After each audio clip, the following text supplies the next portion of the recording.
Koruptor dijelaskan dengan undang-undang perampasan aset disahkan dan hukumannya mengikuti pemiskinan. Satu. Yang kedua, yang tidak kalah penting, undang-undang KPK harus direvisi sehingga KPK menjadi lembaga yang kuat kembali.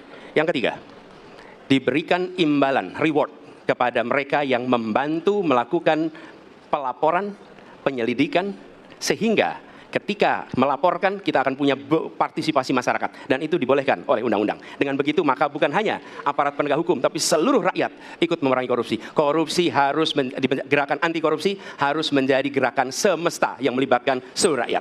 Kemudian yang keempat, yang tidak kalah penting adalah standar etika untuk pimpinan KPK harus standar yang tinggi. Terima kasih. Korupsi adalah pengkhianatan terhadap bangsa. Korupsi harus diberantas sampai ke akar-akarnya. Kita harus perkuat KPK.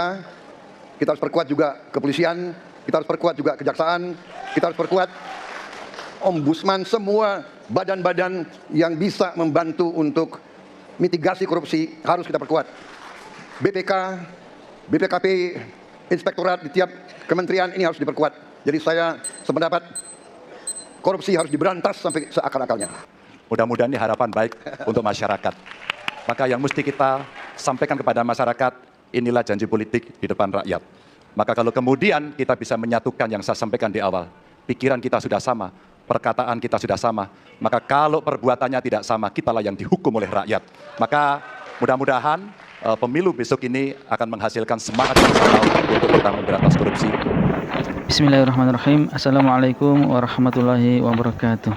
Alhamdulillah, Allahumma sholli ala nabiyyina Muhammad wa ala alihi wa sahbihi ajma'in. Ya teman-teman, semoga selalu sukses, sehat, serta tetap semangat. Dan teman-teman, kali ini kita agak lain nih.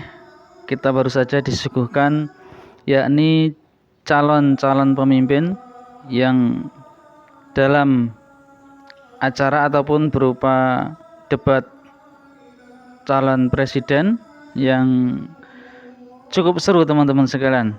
Ada waktu-waktu menegangkan, tetapi juga ternyata ada waktu-waktu yang menjadikan kita adem, yakni mereka sepakat tentang pemberantasan korupsi. Ya, coba kita akan menengok teman-teman sekalian tentang korupsi ini. Kita lihat dari kacamata agama kita, agama Islam. Bagaimana sih begitu pentingnya untuk mengetahui tentang korupsi ini, sehingga memang harus diberantas, sehingga memang harus dicegah, dan sehingga juga harus diberikan efek jerah kepada orang-orang yang melakukan korupsi ini, teman-teman sekalian. Ya, bagaimana? Tentu saja yang pertama ini teman-teman sekalian adalah perbuatan korupsi menjadi penyebab kehinaan dan siksa api neraka pada hari kiamat. Dalam hadis Ubadah bin As-Samit radhiyallahu anhu bahwa Nabi sallallahu alaihi wasallam bersabda, "Fa innal ghulula arun ala ahlihi yaumal qiyamati wasanarun wanarun." Ya. Sesungguhnya hulul, ya, jadi di dalam bahasa korupsi itu adalah hulul. Sesungguhnya hulul itu atau korupsi itu adalah kehinaan, aib dan api neraka bagi pelakunya.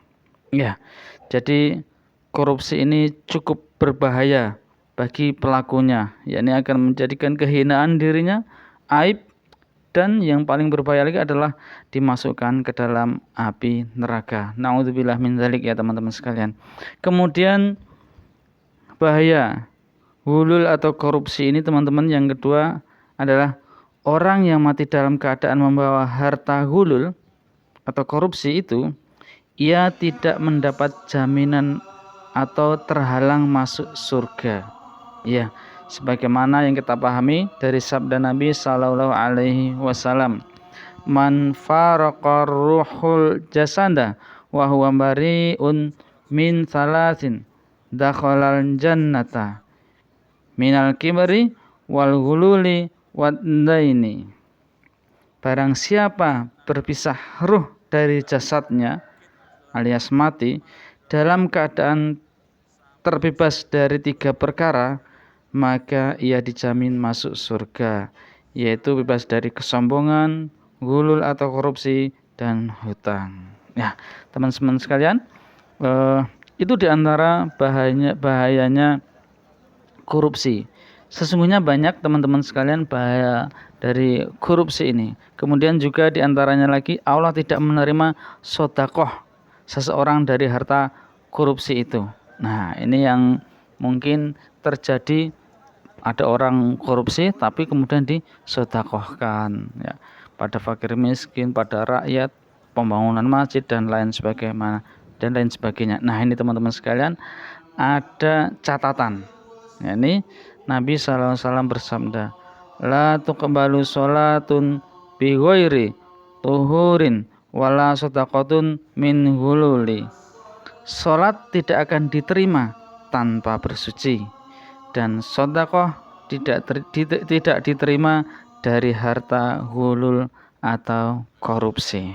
Nah, ini diantaranya teman-teman sekalian. Sesungguhnya masih banyak, namun ini sudah cukup memperingatkan bagi kita, bagi negeri kita, bagi bangsa Indonesia ini supaya terhindar dari korupsi, dan sangat adem ketika para calon-calon pemimpin itu menyampaikan dengan begitu semangatnya, dengan begitu meyakinkannya untuk memberantas korupsi dan untuk mencegah korupsi.